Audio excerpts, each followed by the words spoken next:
நீங்கள் நல்லா இருப்பீங்க. நாம் எப்போதும்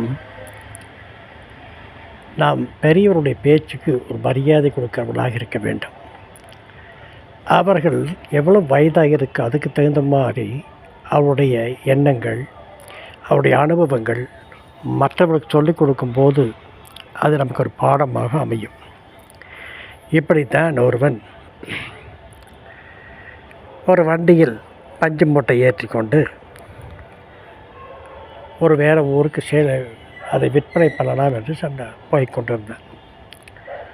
அங்கே போகும்போது 2 பாதைகள் குறுக்கே இருந்தது, எதிரில் இருந்தது. எந்த பாதையில் போனால் அங்கு பஞ்சு விற்கலாம் என்று அவன் நினைத்து கொண்டிருக்கையில் ஒரு முதியவர் சொன்னார், நீ இந்த பக்கம் போனீன்னா ரோடு கொஞ்சம் கல்லும் மண்ணுமா இருக்கும். ஆனால் அந்த பக்கம் போனீங்கன்னா ஒரு ஆறு குறுக்க வரும். அந்த ஆற்றுல எப்போ தண்ணி வருதுன்னு தெரியாது. அதனால் இந்த நல்ல வழியிலேயே நீ போனீன்னா உன்னுடைய சரக்கு கரெக்டாக போகும். ஆனால் அந்த வழியாக போனீன்னா கொஞ்சம் சீக்கிரம் போகலாம். ஆனால் இந்த கரடுமுரடான பாதை கொஞ்சம் மண்ணும் கல் இருக்கிற ரோட்டில் போனீங்கன்னா ஒரு 2 மணி நேரம் கூடுதலாகுன்னு சொன்ன உடனே இவனுக்கு இந்த வயசான கிழமை நம்ம திசை திருப்பலானே என்று சொல்லிக்கொண்டு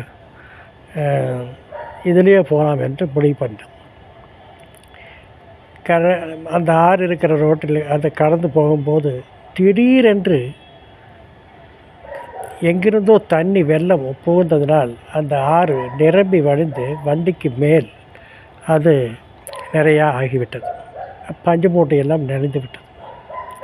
பஞ்சு மூட்டை நனைந்தவுடன் பாரம் தாங்காமல் வண்டியோடைய சக்கரத்துடைய அச்சும் முறிந்து விட்டது. அப்பொழுதுதான் நினைத்தான், முதியவர் சொல் முன்னே கசக்கும் பின்னே இனிக்கும் என்று நினைத்து கொண்டு தான் புத்திசாலி என்று நினைத்தோமே, பெரியவர் சொல்லுக்கு மதிப்பு கொடுக்காமல் இருந்தோமே என்று மனம் தந்தான். ஆனால் அதே சமயம் சவுல் என்ற மகன் ஒருவன் இருந்தான். அவன் தன்னுடைய தகப்பனாருடைய கழுதையை தேடிக்கொண்டு போகும் பொழுது என்று ஆனது கழுதை எங்குமே கிடைக்கவில்லை. கடைசியில் அங்கிருந்தவர்கள் சொன்னார்கள், நீ இங்கொரு தீர்க்கதரிசி இருக்கிறார், அவரிடம் போய் கேள் என்று சொல்லும் பொழுது அவன் அதை ஏற்றுக்கொண்டு அவன் அங்கு சென்றான்.